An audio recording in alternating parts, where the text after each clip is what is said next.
Hi friends, அவரைக்காய் பருப்பு உசிலி செய்யலாமா? அதுக்கு அவரைக்காய் எடுத்துக்கோங்க. கொஞ்சோண்டு பருப்பு, கொஞ்சோண்டு கடலப்பருப்பு, மிளகாய் தேவையான அளவு காரத்துக்கு ஏற்ப எடுத்துக்கோங்க. இது நல்லா குறப்பாக அரைச்சி இட்லி குண்டானில் வேக வச்சுக்கோங்க. இதுக்கு தேவையான அளவு உப்பு போட்டுக்கோங்க. இந்த மாதிரி இட்லி குண்டானில் குறப்பாக அரைச்சி வேக விடுங்க.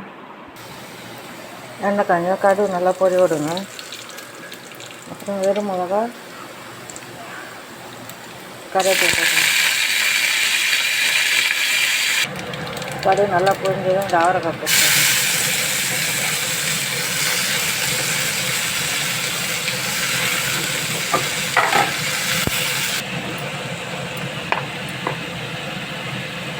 கொஞ்சம் மஞ்சள் தூள் போட்டுக்கோங்க. தேவையான அளவு உப்பு போட்டுக்கோங்க.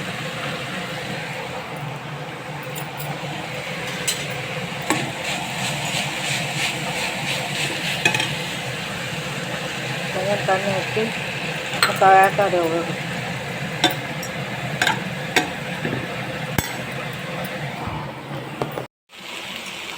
இந்த அவரைக்காய் நல்லா வெந்ததும் மேஷ் பண்ணி வச்சுருக்க போட்டுருங்க.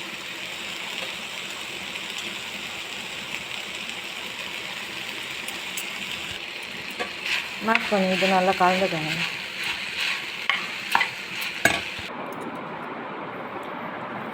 அவரைக்காய் பருப்பு உசிலி ரெடி ஆயிடுச்சுங்க.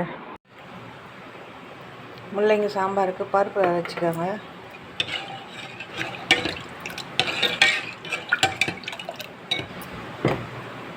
இந்த மிளகாத்தூள், சிறிதளவு மஞ்சள் தூள், தேவையான அளவு உப்பு போட்டு நல்லா கொதிக்க விடுங்க.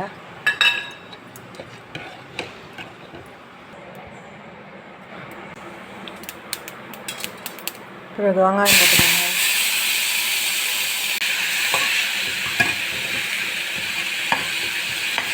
போட்டு நல்லா வதக்கிக்கோங்க. முள்ளங்கி போட்டுக்கோங்க.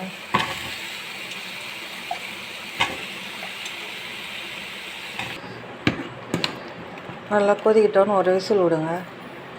முள்ளங்கி நல்லா வெந்ததும் இந்த புளி கரைசலை அதில் ஊற்றி கொதிக்க விடுங்க. ஒரு 5 நிமிஷம். இந்த மாதிரி கொதி வந்தாங்க ஸ்டவ்வை நிறுத்திடுங்க.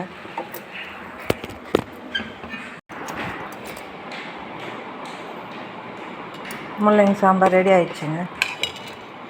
சுட சுட சாதம், முள்ளங்கி சாம்பார், அவரைக்காய் பருப்பு உசிலி.